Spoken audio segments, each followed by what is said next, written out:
shogirdlardan mana Noilaxon Haydar va Husayn va Mashhuraxonlar hozir davramizda o'tiribdi. Ularni alohida e'tirof etsak arziydi. Ayni vaqtda so'z navbatini ustozimizning shogirdlari Husayn va Mashhuraga bersak.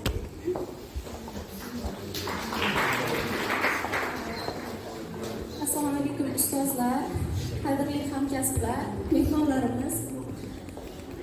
Men domlani eng erkatoy shogirdlardan biri bo'lganman deya olmayman. Juda erkatoy shogirdlar bo'lganman. Domlamizga 6 yil darsga kirganlar, 6 yil davomida meni shogird sifatida tanlab, 6 yil olimpiadaga borgan o'qituvchim bo'lganlar.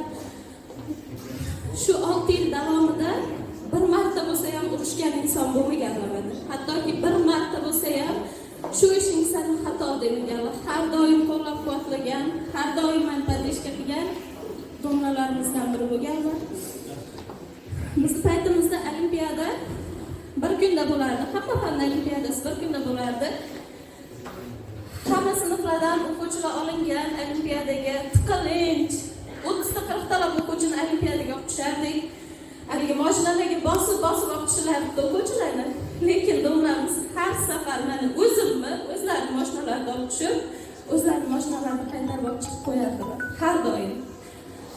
Shu domlarimizni o'rgatgan o'gitlari, bilimlari bilan bugun mana shu maktabga o'zim o'qituvchi bo'lib keldim. Universitetga kirganimda domlar